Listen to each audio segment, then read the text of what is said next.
was our first trip to Ireland, and someone had told us that we should be sure to go to Kenny's bookshop. And we almost never left. Every room should be interesting. There should be hidden treasures in every room. You feel like you're going home almost going into that shop. When I was 6 months in Paris, I suddenly realized that all I ever wanted to do was sell books. Modern Irish fiction is brilliant. There's nothing else like it. There was a constant traffic of books coming through the house. The book is almost the icon in this kind of temple of books. I was always astounded as where you would find the books. We've had writers coming in and out of here since the beginning. Kenny's is interesting because they are also an art gallery. The most wonderful thing about that bookshop is Mrs. Kenny. The Madonna of the manuscripts here, the guardian of the book. She is an extraordinary woman, a very quiet woman, and incredibly hard-working. Granny is the boss. There's no question about that. Books are a constant presence in her life. She often finds books 10 years down the road for people, and they still want them. Her spirit, it seems to me, still pervades.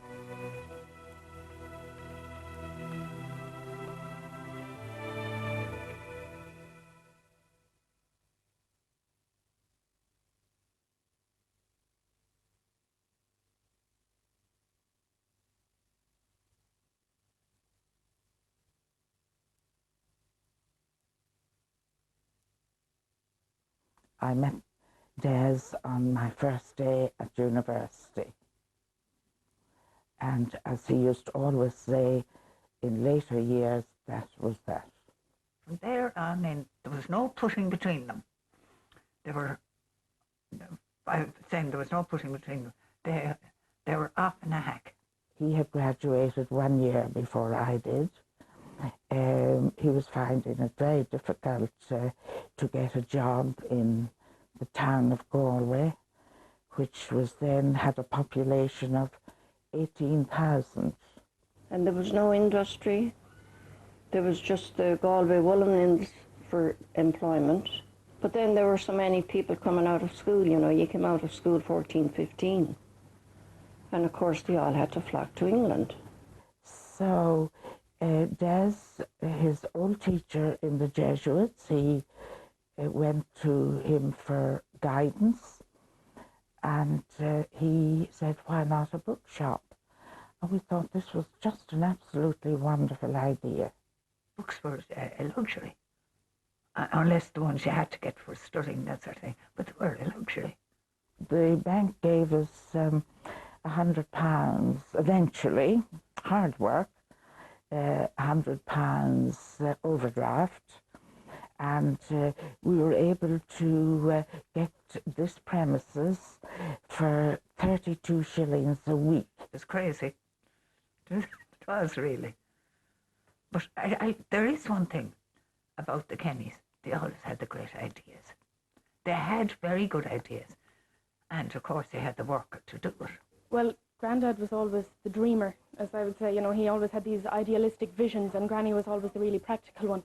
So Grandad would go off, you know, I think when he probably had no money to his name whatsoever, and, you know, act as if he had loads of money. And he was the real dreamer, and Granny was the real strength behind him, who was the practicality of the whole business. All our friends came to our help with their school books. It was school books we started with at first. Yeah, there weren't very many that gave them, let me tell you. They always wanted something for them. Then in Galway, I know all Des's friends rallied round him and did likewise. So that's how we started, with our own school books and those of our friends. 2 people still alive I know were there that first day. And one can tell me to this day she bought a book of Disraeli's. So we had everything and anything to sell that day. It didn't go off with a bang, you know. It took a while for them to get established and for people to realise. And it was all right. The students had come down to be selling their books, but they didn't think of buying. The shop itself was the front as you see it today. That was the shop. And from behind that wall to the entrance to the atrium was our living quarters. That was our sitting room, our bedroom, our kitchen, whatever you like. The right-hand side was the counter, and that was Maureen's spot.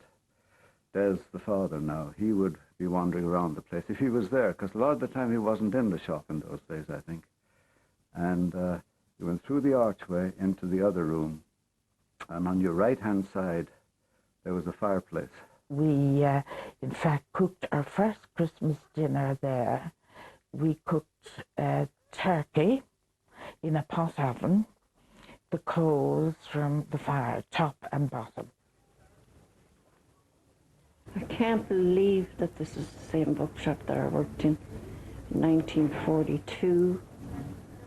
It was just a tiny little lender book kind of thing, and was delighted to get a job in the library to start with, because I came from a family of 9. So I remember coming down to the bookshop and being interviewed by Mr. Kenny, and he accepted me, and I was thrilled. And I'm not sure what the wages were. I think about maybe £0.5, 5 shillings a week. And my job was to come in the morning and dress the 2 windows. And then in the afternoon, Mrs. Kenny would come out and say, "Olive, there are a lot of books out. Would you like to go and collect?" So I'd take off up the Claddagh, up Bowermore, up College Road, walking to collect books. They wouldn't be home. They wouldn't pay the overdue.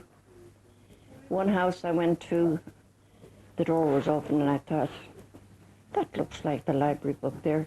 The library book was beside the stove, and the cover was being used to fan the fire. I do remember whenever a customer would come into the shop, and I knew felt they were about to buy a book, I would write out a little note, a thank you note, thanking them for their custom and hoping that one day they would return again. I always said that was our first kind of introduction, if you like, to marketing. The big secret of the bookshop them days was you're passing out this book, so it's banned. Of course, today this is mild stuff. It's the Lady Chatterley's Lover. There was a great call for that. We were great walkers, and our walks were also our dreams. We spoke continuously of what we would like to do, what we would hope to do.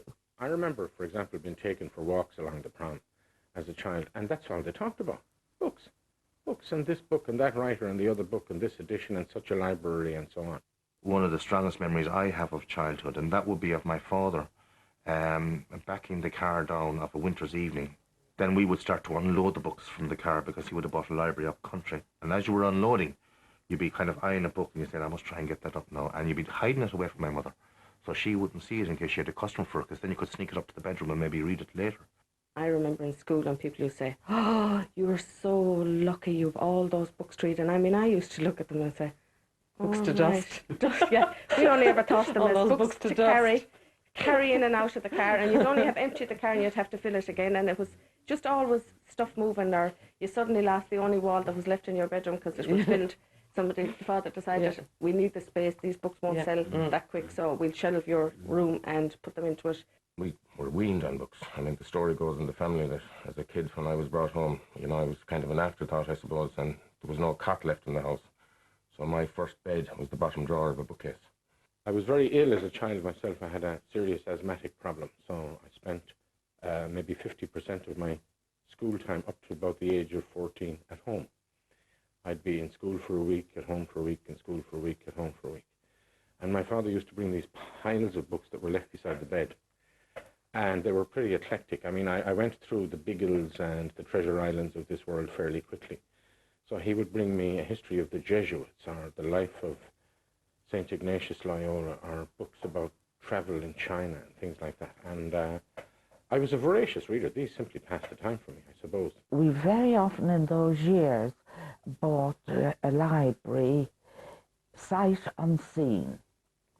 Somebody would ring us up and they'd say they were leaving within the week and they had a library to sell, and we would ask how many books maybe, or could they mention some titles, and we would have the 300, 400, 500 books, whatever, and we would put a bid, and very often we got marvellous surprises in those years buying sight unseen.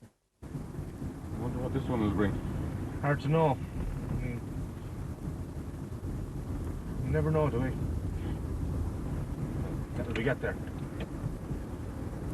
Sounds interesting anyway. It's not every day we go to a castle to look at books. You'd get a call to come and look at a library and whatever, and it could be up in Cavan or down in Cork and so forth. And at a very early stage, I learned from my father that you must go to every call that you get because you never know what's going to be there. There is always an excitement in finding an interesting library. Now, here are the books. Okay, thanks very much. Thank you. I'll leave you to it. Okay, we'll be about 5-10 minutes there, okay? Thanks very much. You would go in, you would look at a library, you would assess the library. I mean, we can walk into any library of books now and do an assessment of it in a very short period of time. Right, let's see if we can put an application too. Yeah, sorry. This is nice. The trial of Elizabeth Kenning, spinster. What age is it? The late 1700s. Oh. Is it a criminal trial? Yeah. Well, I think there's somebody for that. 1754 is the date. Oh yeah, perfect. Lovely. What's her name? That's a half mistake. Yeah, but the contents are complete. And there's a nice little shelf of folklore here, particularly with the folklore run above. Looks almost as if the first 10 volumes are there, so that's alright. What do you think? Yeah, it's good enough, it's clean enough, I think we'll go for it. Okay, let's do it, so. Okay, let's start. I remember one particular moment for myself happened many years ago. We bought this library in Dublin. It was a huge library. We were cleaning out a seminary, and it was 14 van loads and 14 car loads. And the problem was that the books were 93 steps up. The funny thing about that is nobody, two people within the team that went up to bring down the library could ever agree on the amount of steps it was up. But I insisted it was 93 steps up. And there was about a half mile of corridor, so that what we had to do was leave Galway about 5-6 in the morning, drive to Dublin with the van and the truck, load, come back down, back up to Dublin the following day. And it was an exhausting time. We did this for 2 weeks, and then the initial sort fell to me. Then I was in the literature room, as we call it, sorting away. It was a Friday evening. I was getting very tired. In fact, I was quite exhausted. We had an exhibition opening that evening, which I wasn't looking forward to, just because I was so tired. And I says, I'll do one more lot. The books were in piles around me, so I started into the pile. The last book I picked up, I'll never forget it, the back cover was gone. Small 12VO volume. The spine was perfect and the front cover was perfect. Absolutely spot on. Now, before I go into what the book was, let me remind you that Francis Xavier died in 1552, looking at the coast of China.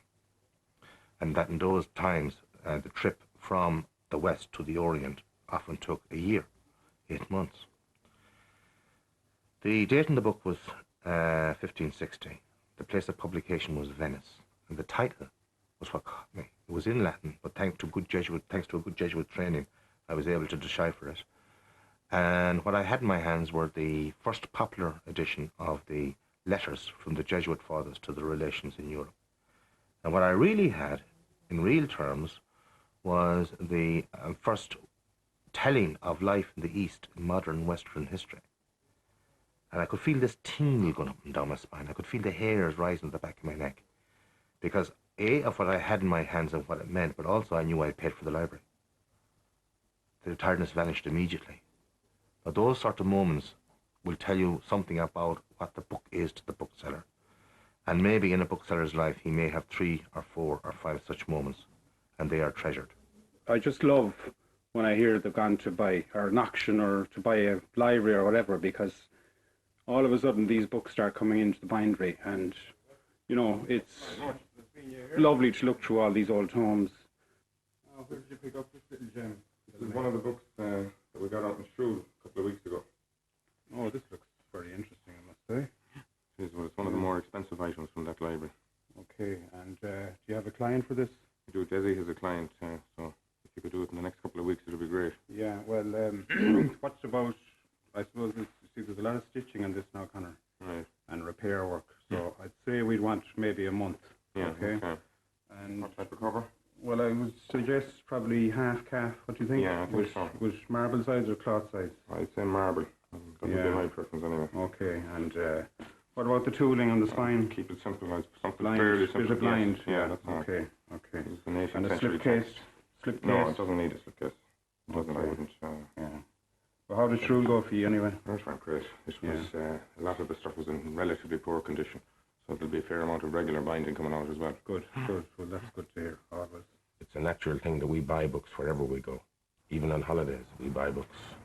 A lot of the book trade is based on experience. So every bookseller has his own unique niche in the market. A lot of the trade is inter-trade, and that a lot of booksellers sell to each other and so forth, and they sell and they generate catalogues in their own special areas. We would be regarded as the Irish specialists in literature primarily. When we were able to move out to Salt Hill, we could go home in the evening to a 3-bedroom, 4-bedroomed house. It was just unbelievable.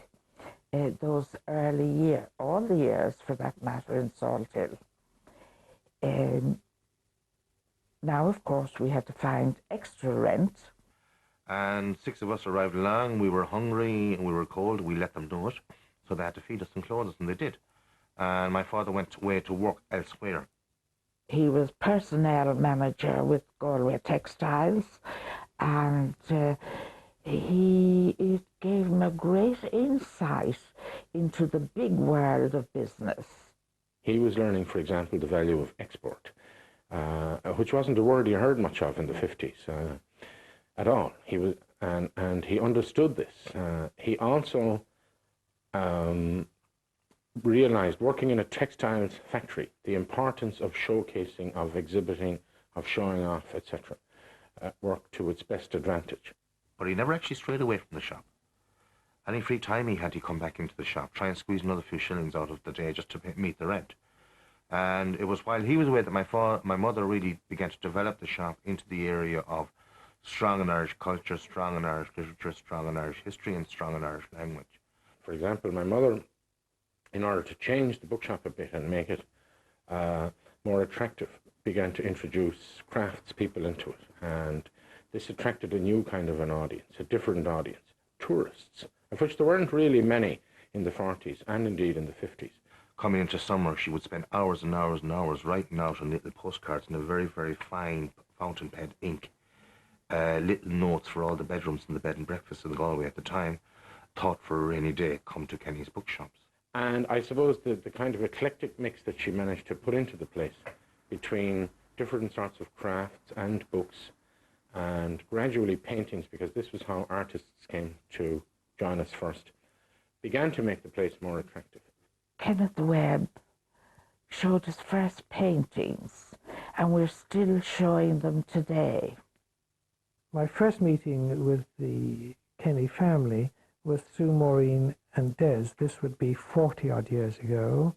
And that meeting, as I recall, was in the factory that was just on the outskirts of the town. It was a textile factory. I think Maureen probably asked me to take work and let Des see it. I can't remember those details. But I certainly remember going in and seeing Mr. Kenny behind his enormous desk. It's a big oak-panelled affair, the sort of thing one would associate with Wall Street more than Galway. And the individual that, having never met Mr. Kenny before, I'd envisaged somebody who was middle-aged, probably quite portly, and a rather condescending sort of person. The sort of chap that would fit the desk and the surrounds, which were overflowing with textiles of various sorts. But the man I met was very different. He was slight build, very athletic, quite wiry, what you might call a hard sort of man, and very warm, very outward-going, certainly by no means condescending. And I got on very well with him. Towards about the early 60s, my father's job in the cotton factory up here came to a crossroads. It was taken over by an American multinational, and they required him to emigrate to Manchester to continue in his work. We didn't want to leave Galway. Galway was too much part of us, if you like. And so he decided to leave the job, which was a terrible decision for him to make at that time of his life. At that stage, he would have been, I think, in his, he would have been certainly in his mid-40s.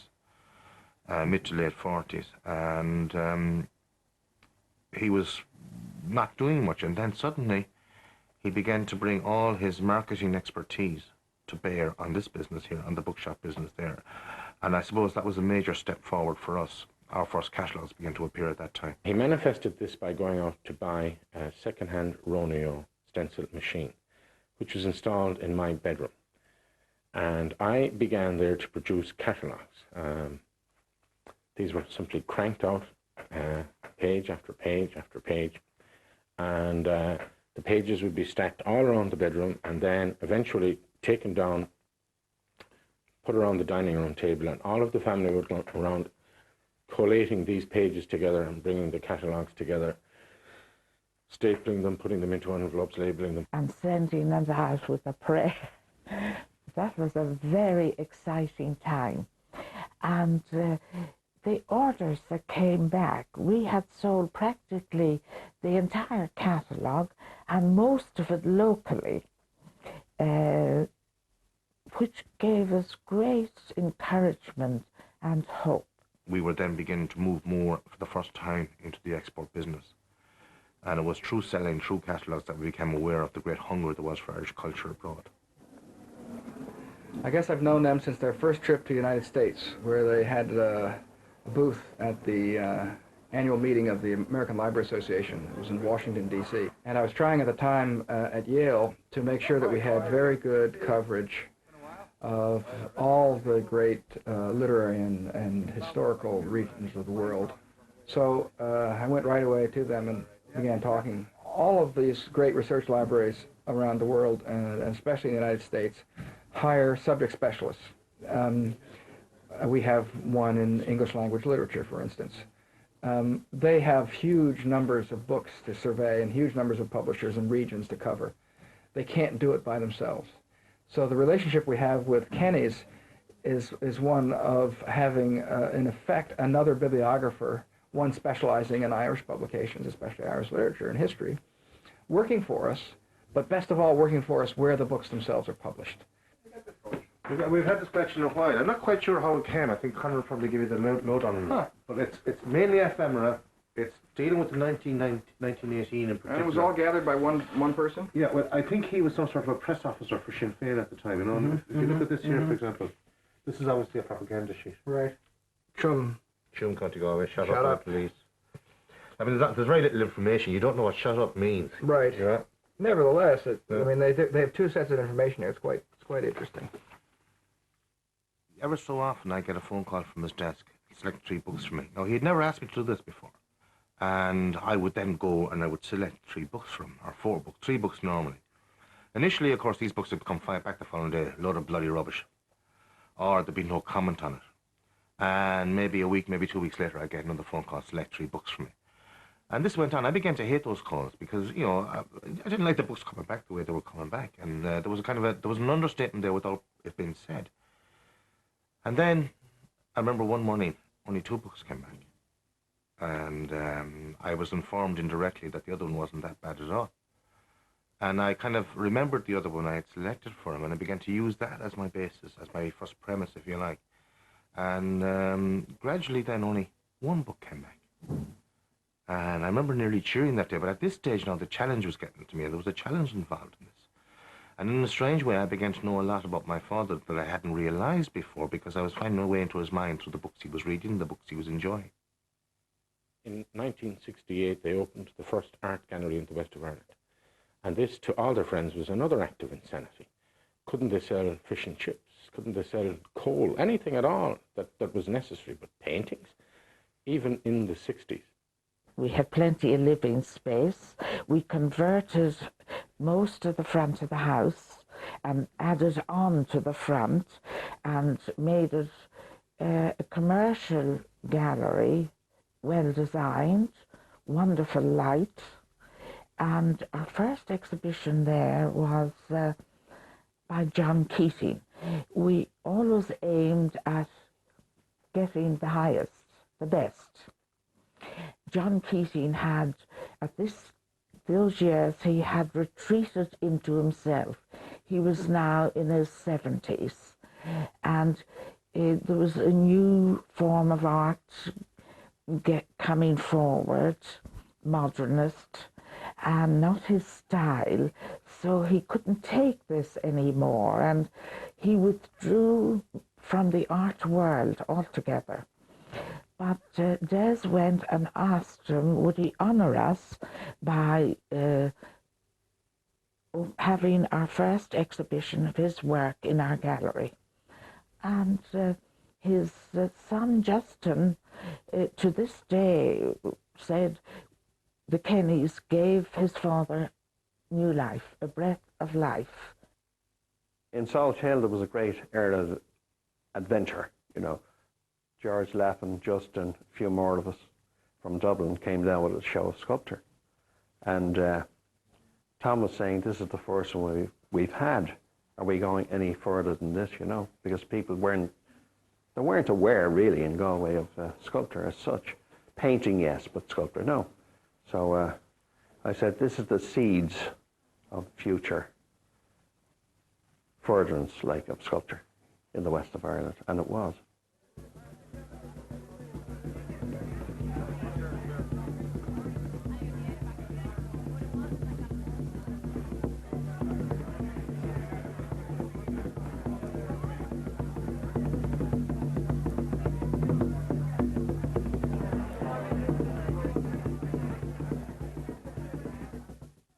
In 1980, the business was 40 years old, and the premises in High Street, which we had rented for the 40 years, came on the market. And at the same time, an adjoining premises on Middle Street came on the market. And we couldn't afford to buy either, but we managed to buy both. And then we were hit by the recession of the 80s. Also, one of the things that happened at that time is that we got a letter from the American Embassy in Dublin asking us would we be interested in supplying the Library of Congress on a blanket order basis with books published in Ireland. So we called them up and said, of course we would. What's a blanket order? So they told us. And at the time, my father was in the States. So we called him up and we told him we'd been invited by the Library of Congress. So he flew to Washington, and on St. Patrick's Day, he had an interview with 8 bibliographers from the Library of Congress, which was a very tough interview. And coming towards the end of it, one of the gentlemen, I think it was Robert Sullivan, asked my father, why should we pick you, Mr. Kenny, to do this for us? And he took out his business card and he says, because they're under my name are the names of my 4 sons. They'll take care of the business when I'm no longer there. I mean, once we were supplying the Library of Congress, we learnt a great deal from the experience of supplying the Library of Congress over several years. Then we got the contract from New York Public Library, and after that it was a very easy sale. The New York Public Library collects very heavily in several important areas. We probably acquire in the range of 400 to 450 books a year from Kenny's. Now that doesn't include the periodicals or the journal subscriptions that we also ask them to service for us, and those number about 70 or 80. This guy found in his attic in Malahide a collection of documents of one Nathaniel Trumbull, who was a Dublin tobacco merchant between 1780 and 1820. And he commissioned our father to sell this on his behalf. So we transported all of this archive and his letter books and letters and whatever. It ended up there were 23,500 letters alone in this collection. And it was a fascinating thing. It was invaluable material. Cancelled checks, invoices, letters from every county in Ireland. And it was a marvellous insight to the commercial life of the time. We spent several months, my father and myself, cataloguing this, and I mean, this was all material that was it had come from an attic, and we won't go into the condition of it. They were dusty, filthy, unbelievable. How we didn't all get cancer of the throat or cancer of some lungs or some form or other from cleaning and dusting these papers. All our family set to. Anyway, we produced this catalogue and we sent it off to various American clients and Irish clients, and nobody in Ireland was interested or had the money that these papers were worth, and they eventually were sold to the New York Public Library. I think that the singular appeal of the Trumbull papers is that they cut across a number of collecting strengths here, including commercial and economic history globally, Irish history and culture were very strong in, and also tobacco. And those three things together sort of formed critical mass when it came to the Trumbull papers. The library invested fairly substantial resources in the care of this collection. It was in pretty ragged physical shape and had to be fumigated. The loose pages had to be humidified and flattened and stored in acid-free folders so that they would last for generations to come. The fact that there are regularly researchers coming to use this collection should make us grateful that they were saved at all. we now supply about 150 libraries throughout the States with all new books published in Ireland. We sell them special collections and anything from Ireland in the 50s to literary collections, archives and so forth. We have learned a lot from America. I was down in the front of the shop. It was the old shop at the time. My mother was in the front counter and I was behind cataloguing, I think it was. There was one customer in the front of the shop. He was American. We'd known him because he'd been here before. And he was looking at the shelves. And all of a sudden, he started to curse. And he started to curse vehemently. My mother, I remember, went into selective deafness. She started foostering behind the counter or something and just totally ignoring him. And I approached him. And I said, I'm sorry, did we do something wrong? Is that you? He said. And I said, well, you know, can you tell us the cause of your anxiety? We might be able to alleviate your pain. Jesus, he said. I'm not a rich man. I can only come to Ireland once a year, once every couple of years. I live in the Boston area. I can never get any Irish books. I love Irish literature. I walk into your shop and I see all these goddamn books on the shelves and I want to buy them all and I can't bring them back. And my mother says, but Joe will send you a package every so often. And I can still see him wheeling on his heel. He said, you will? And I said, sure, of course I will. I know what you like. You like that, you like that, you like that. Yeah. And suddenly a penny began to drop. I realized that this is what I've been doing. This is what I've been doing with my customers. Then he said, gee, here's my credit card number. And although we didn't know it at the time, with that gesture, he gave us the key. Then there were 2. And then a year later, there were 20. I remember I came down the stairs one day, and I put £300 into the till. Because you build up the amount of credit cards and you just put the money into the till. And I went up to Connor's office and I said, you know, I think we have something. I think we have found the way to bring the books to the people who are out there. The minute I open a person's file, there's a conversation going on. And the conversation is the customer is speaking to me through the file, whether, again, it's by letter or whatever. I'm speaking to that customer through the books.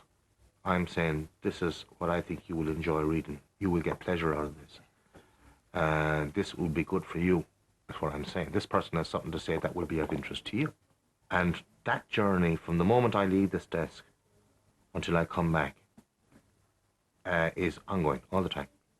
And it's solid. And even when I come back here with the package, I leave the books down the desk and I go to invoice them.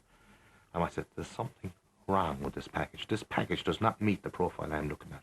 It does not meet the person I'm looking at. So I look at it, and I'll juggle with it. And I might go back down again, pick another book, come back again, change it again. That often happens. On other occasions, it just goes straight through. There's no problem. It just goes doom, doom, on the way.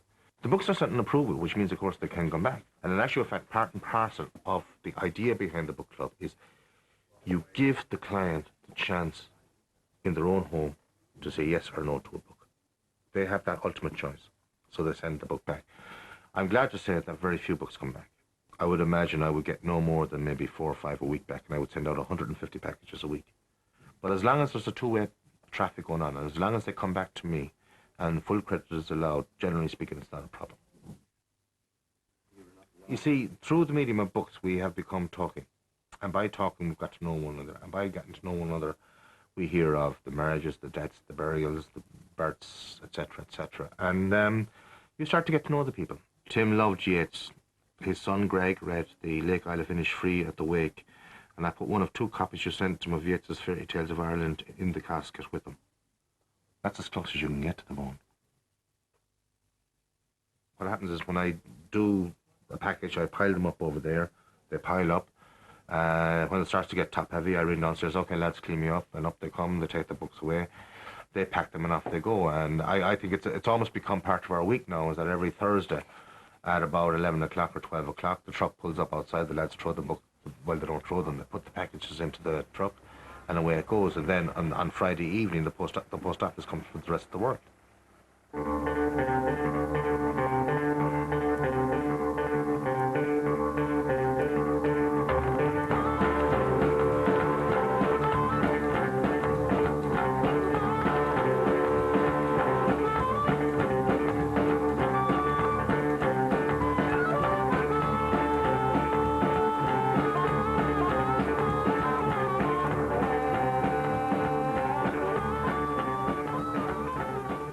Wonderful. I think I know what that is. You must be a bit cold and wet. Oh, I'm okay, thanks. Oh, wonderful. Thank you. Take care. See you later. Oh, great. Tony, we have a package from Kenny's. Oh, all the way from Ireland. All the way. It was about time. I thought it was coming. Wait, you're going to open it now? Wait. Can we just sit here and just sort of savor the moment and think of what might be in there, all the books that Des would pick out for us. Right. I'm going to open it up. It's a very childlike experience. It has that sort of Christmas feeling before Christmas became so burdensome for adults. Are you going to rip into it now? Something. Now you can open the box. I can open. I think at this point, Des has greatly shaped our view of the world and Ireland. I don't know if I could say it's the bookstore so much as it's these packages that keep coming. You know, we're sort of being shaped. Well, he knows what we like, and he sends us things that he thinks will fit what we like. But I'm sure they also fit his viewpoint. Seamus Murphy, stonecutter from Cork, apprenticing himself to a master stone carver. I teach a whole year-long thing on Celts and Celtic culture and sort of segue into the Middle Ages and all those ugly bits with the Normans running all over the place and trampling on things. But the fiction, the young adult fiction from Kenny's, I can't get here. The Bardic Source. Oh, you want to be a bard? There's your source. Forward by Robin Williamson, who's sort who of made a himself bard. into a modern bard. Yeah. He's done wonderful things for us that were not part of his bookstore. One year we had more sweaters than we could package on the train. He packaged them up and sent them by mail for us. And that kind of thing. He arranged for us to get a couple of bottles of Irish whiskey that were very hard to find. The premises that we're in today has evolved, really, over quite a long period. So that when, a couple of years ago, we decided to take the big jump, to bite the bullet, to link the two buildings together and develop the bookshop, there were a lot of threats from customers with telling us what they would do to us if we changed in any way the character of the building. Now, it's very difficult to gut a building and bring it back to exactly what it was, but it made us realize just how important and precious the building was to a lot of people. Whatever unique atmosphere or ambience it had, whatever unique character it had to be retained. But we did bring it back to more or less exactly what it was, and if anything, have added a little character to it as well. I suppose it's designed to be interesting. It's designed, not designed isn't the right word, but it's laid out for people to get lost in. I have a letter somewhere from an old lady in Dublin thanking me for a holiday that she spent in this bookshop. And what happened was, on her first day in Galway, she was walking down the street and she heard the voice of Benedict Cayley coming out of the bookshop. She was hypnotized by this voice on radio many times, so she was attracted in. But she found that every time she went around a corner, there was something new, something fresh, something different and exciting to look at. One of the nice things about Kenny's is the fact that you do have people coming in off the street, coming to enjoy the venue, to enjoy the place, and to buy books, and visit the art gallery. So it's a meeting place in Galway. That's quite unusual, actually. We've had writers coming in and out of here since the beginning. People in the early days like Frank O'Connor and Sean O'Phelan and so on. This gentleman came in and he went along the library, the shelves, and he looked at all the books. And he came over and he said to me at the counter, "Who do you think is the best short story writer in Ireland?" Now, I hadn't a clue who he was, but I thought, and I mentioned 3 names, which included Frank O'Connor. And without any ado, he walked out the door. I think he did say goodbye or good evening. But to my absolute horror, about a fortnight later, I saw this big photograph of Frank O'Connor in the paper, the same gentleman who asked me who was the best short story writer.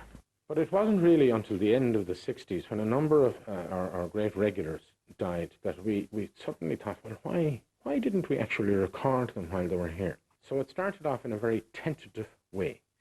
A writer would come in, we would run across the street or up around the corner, telephone a photographer, get him to come over quick, photograph this person, and have them sign something. And one day, I can't remember who it actually was now, some writer was in a great hurry, and he was a big fish. And we happened to have our own camera, so we took the photograph ourselves, and then realised, of course, that we were able to do it ourselves just as good as anybody. These 2 young lads, and lads they were, literally came in the front door. It was Neil Jordan and Des Hogan. And with them they had Night in Tunisia, Neil Jordan's first book, and Des Hogan's The Icon Maker, both published by Steve MacDonagh and the Co-op Press. And what they were doing is they were peddling the book around the country. My mother welcomed them with open arms, as it were, brought them in, bought 30 copies of each book, and there was great celebration and great fun and all the rest of it, and we took the photograph. And my mother still refers to them as the 2 lads. My mother's interest in a new young writer, and this is one of the things that has been passed on to us. We are here, as we see it, to promote young Irish writers. It's not that long ago that young Seamus Heaney was being promoted by my mother. It's a pleasure for us all to be here to, as it were, con-celebrate. As they say, the Madonna of the manuscripts here, the guardian of the book, of the book borders, Maureen Kenny. And she has been called properly the mother of all the Kennys too, of course. She also has a vast encyclopedic knowledge of books, particularly Irish books and Irish writers, and she's met them all. She's quite blasé about this. I mean, it's not that she boasts about it or anything. It's just that this wonderful depth of knowledge is there. When you mention an old book here, it gets into major kind of, what we used to call at home years ago, when you'd know somebody who was related to somebody and married the girl from the other side of the mountain, gets into major lineage here. So you pick up the penumbral kind of feel of tradition here. I've seen people come into the shop and they say, we'll pick something very strange. They still ring her asking with 4 lines of a poem, and I'm looking for the poem, Mrs. Kenny, have you any idea? And she mightn't have, but she will keep looking. And every time she'll get a poetry book in from that period, she'll actually go through it poem by poem to see can she find it. And she often does. Or a song. And she'll have all her grandchildren looking as well. And she'll say to us all, do any of you remember? Yeah. But usually it's something from her own period. Mm-hmm. It's earlier. She's even, the grandchildren now growing up, she recommends them what to read and, sets them up for life that way. Because she's always said, once you have a book in your hands, you'll never be bored. And I mean, that's it. You never are bored. Have you read this book? I haven't, no. Well, I recommend you read it, and you can recommend it to any good reader. And then you can give me that one to bring home. Yes, okay, I will be delighted. It's a great book. Edna O'Brien. It's always, I think, quite a startling moment when you've worked for maybe years on a book, the actual moment that it's launched, because you come in into a whole crowd of people and suddenly they're looking at the object, but nobody knows but you all the waste paper baskets that are filled with discarded versions and all despair and excitement, and there's a whole narrative, an emotional narrative behind the emergence of a book. The silence of it, when all the cries are muffled, infants, women, a man alone in his mind, his car inching down a blue glass motorway. Lovers, quenched footfall, the silence of 1,000 years ago, cattle shifting, cudding in the covered byre. When I look back at my childhood, I wonder how I survived it all. It was, of course, a miserable childhood. The happy childhood is hardly worth your while. Worse than the ordinary miserable childhood is the miserable Irish childhood. And worse yet is the miserable Irish Catholic childhood. Bathsheba Singer went to a press conference after this news was announced in Stockholm. They'd won the Nobel Prize, and some journalist said, "Mr. Singer, were you surprised when you won the Nobel Prize?" He said, "Well, I'm an old man, write for a small audience, but fools and the shekels in Russia. Yeah, of course I was surprised. Of course I was surprised. But how long can you stay surprised?" The dream of our life always was that our family would be interested enough to follow us into the business. I don't think there is one of the 21 of the next generation who have not spent time, be it Saturdays or summer, working in the bookshop. But again, no more than in our own case, we never put any pressure on them to join the business. There is no pressure on them to do that. I think it's very important, because when they have to go work for somebody else at some stage in life, they're good at taking orders, and they suddenly understand what it means. You know, it makes a difference. So it is the best training ground, definitely. I suppose like the old Chinese martial art training, they'd put you in a room and they'd put you in this standing posture and leave you there for 6 months. And if you were still there after 6 months, they'd let you go on with the training, you know. So in many ways, the initial training in here was like that. You come in first of all and, you know, Granny starts you at the beginning. Your first job is to polish the banisters. And the banisters must be polished to an exceptional level before you're allowed to do anything else. The best cleaner will get all the cleaning jobs, you know, so you don't want to be the best cleaner. You want to avoid being the best cleaner. My brothers figured that out early on, you know. Pretend you don't know how to clean, and you'll get out of those jobs pretty quick. And you're finally worked up and up until you're allowed to present yourself to the general public. So we all work together, and we all very much have shared memories of Granny and Grandad through working together and working with them. I mean, it's quite unusual for such an extended family and for so many. There are 21 grandchildren, and virtually all of us have come up through the ranks in terms of working in the shop. And it's very unusual, and it's a wonderful privilege to have the opportunity to work with your grandparents at such close quarters. Where would you find any firm in the world that has the whole family interested and take part in it? And I think it's wonderful, because it'll always belong to a Kenny. There'll always be a Kenny into the hundreds of years, I guess, because there's so many of them. My father died in 1991, but his spirit is all around us. He's with us all the time. When we sit around the table at board meetings and we're trying to make a major decision, very often someone will say, "What would our father have done?" And immediately it becomes obvious what we should do ourselves.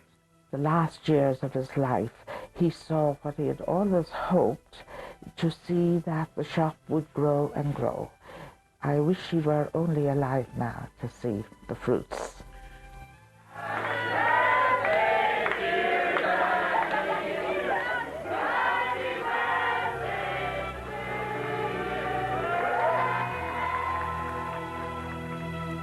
The customers in this place are like the lifeblood running through our veins. They keep her young and active and very mentally alert. And this is part of her zest for life as well, and her zest for business, and her zest for just simply coming to work. I love it. I enjoy it immensely. People are coming to us still who have been coming for 20, 30 years, and they can come year after year.